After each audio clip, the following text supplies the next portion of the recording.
Welcome back to GMP Scenario, presented by PharmaContentLabs.com. In a highly regulated world like ours, sometimes the smallest shortcut can cause the biggest headache. So picture this. A simple change gets made, the paperwork is all signed off, and everyone just moves on with their day. But what if that simple little fix just silently blew up your entire quality control system? That's exactly what we're going to unpack here, why this is such a critical lesson in good manufacturing practice.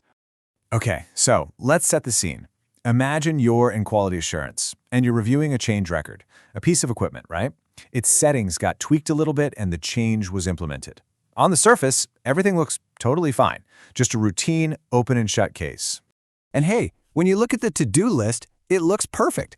The team went right down the checklist, The new settings are active, the SOP has been updated, and all the required staff have been trained on it. So, mission accomplished, right? Case closed. Well, not so fast. Hiding just beneath this perfectly checked-off list is a really critical, and I mean critical, oversight. So, yeah, what's the big deal here? What's the problem?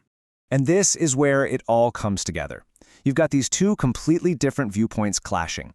On one side, you have engineering, and they're looking at this as just a small settings tweak. They're thinking, come on, a full validation isn't necessary for this. But on the other side, you've got the rules of GMP, and they are crystal clear. It says any potential impact must be formally assessed. It's not a judgment call, it's a requirement. So which side is right? Is it engineering's practical, on-the-ground call, or is it the official GMP rulebook? Let's get the final verdict. And the answer? Oh, it's not even a question. It is a change control failure. There's no gray area here, absolutely no room for interpretation. The process was not followed correctly, and that has some pretty serious implications. So why is it such a slam dunk failure? Well, it all boils down to this one fundamental principle. You can't just decide a change is minor. The rules demand that every single change, I don't care how small it seems, has to go through a formal assessment to figure out its impact on qualification and validation. You have to prove it's minor. You can't just assume it. Now look, this isn't just about some minor procedural hiccup. This one little oversight puts the entire integrity of the manufacturing process at risk. Why? Because it threatens something we call the validated state.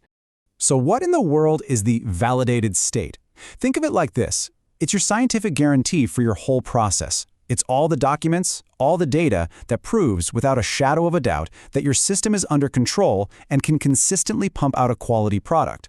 It's the very foundation everything else is built on. And believe me, the stakes here are incredibly high.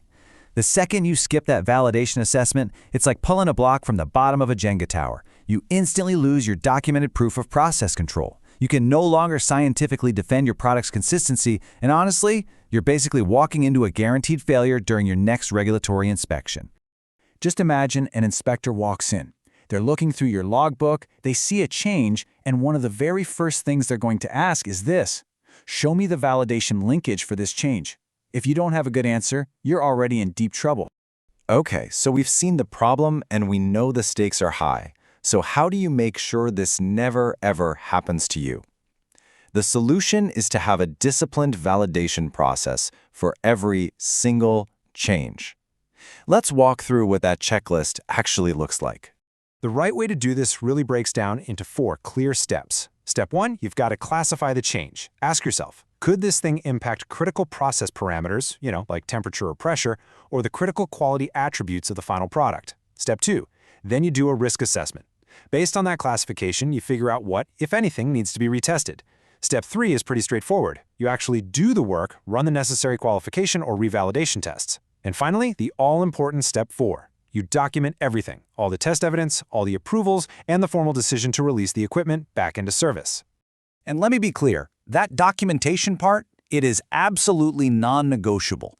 You need a clear, solid, defensible paper trail. This has to include the risk assessment that explains your decisions, what triggered your validation plan, all the test results, the right approvals, and a final justification for putting the process back online. This is your proof, this is your defense. All right, let's zero in on the single most common mistake people make in this situation. There's one specific trap that trips people up over and over again, and it's the very first thing inspectors are trained to hunt for. So what is it? What's the #1 wrong move you can make in this whole scenario? The single biggest pitfall? It's this, right here. calling a change minor without any documented evidence to back that claim up. That word, minor, is a huge red flag for an inspector. The moment they see it, they are going to dig deeper. They're going to want to see the risk assessment and the data that proves it's actually minor and doesn't touch the validated state. And that really just leaves us with one crucial question you should be asking about your own processes.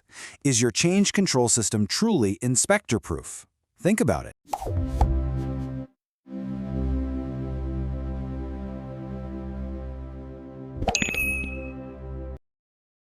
Thank you for watching. If this helped, like and subscribe.